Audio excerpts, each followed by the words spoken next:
Bom dia, passei rapidinho para falar um pouquinho sobre alimentação na nossa semana de boa forma, que é só para você ter consciência de algumas coisas.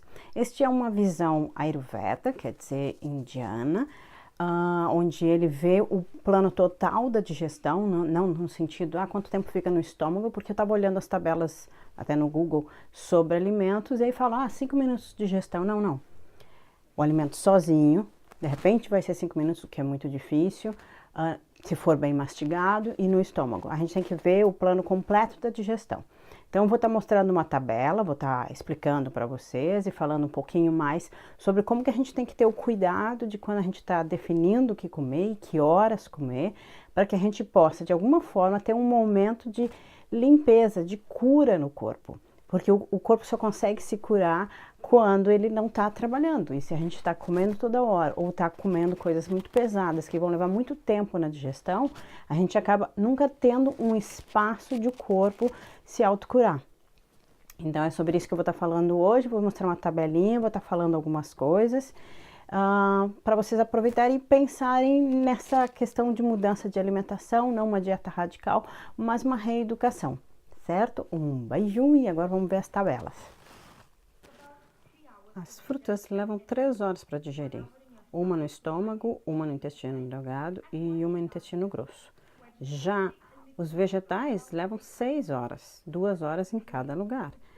E os grãos, como farinha, arroz, biscoitos, tudo levam 18 horas. 6 horas no estômago, 6 horas no intestino delgado, 6 horas no intestino largo.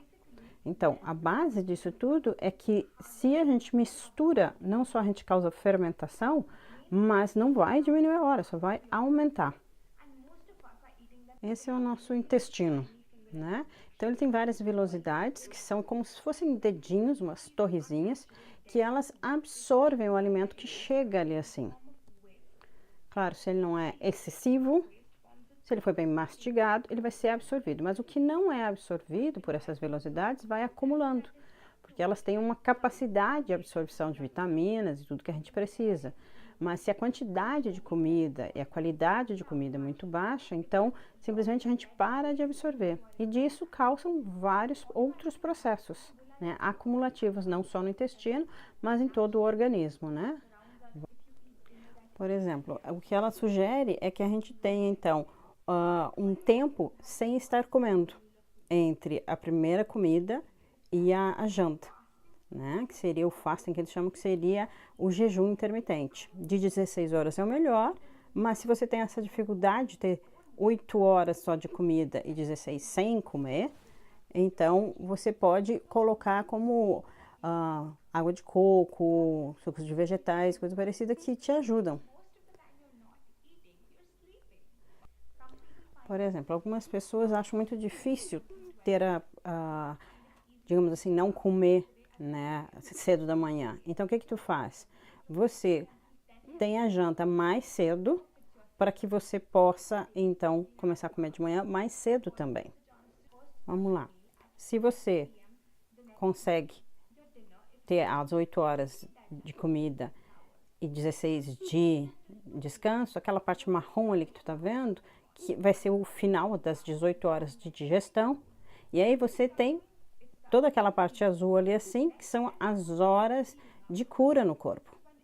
É quando o corpo começa a se regenerar, as células conseguem se limpar, porque o corpo não está tendo que digerir.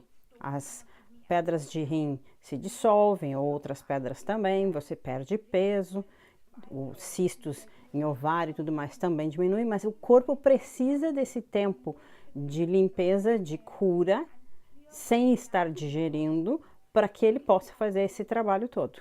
É isso que a gente precisa prestar atenção.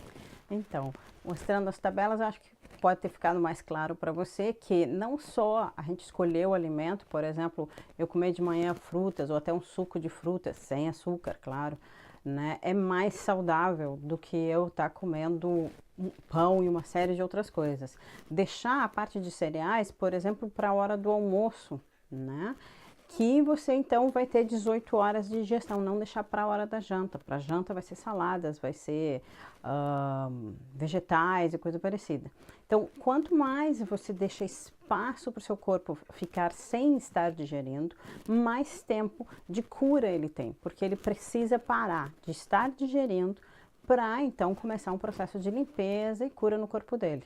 Tá? Então isso é bem importante que a gente comece a pensar que quando a gente quer desintoxicar, não é só um dia de tomar chá que vai ajudar um pouco nisso, mas que não vai limpar todo o resto. No próprio vídeo que eu estou linkando aqui embaixo, que é dessa moça, é em inglês, mas é toda uma visão de como limpar o corpo, não só a alimentação, mas ela fala, então, do que comer, a hora que comer, fazer de repente todo esse processo de limpeza, que seria o jejum intermitente, mas também fazer enema, também fazer todo um processo. Ela tem uma ideia ali de colocar compressas frias para aumentar a circulação e aumentar o processo de cura. Então é uma questão de vocês pensarem, tentarem adaptar o processo de alimentação de vocês para que vocês tenham mais saúde na vida de vocês, tá bom? Um bom dia para vocês. Amanhã tem live, amanhã domingo tem live, e é justamente falando então sobre dormir, que é uma outra coisa muito importante para a nossa saúde e boa forma em todos os sentidos. Até amanhã.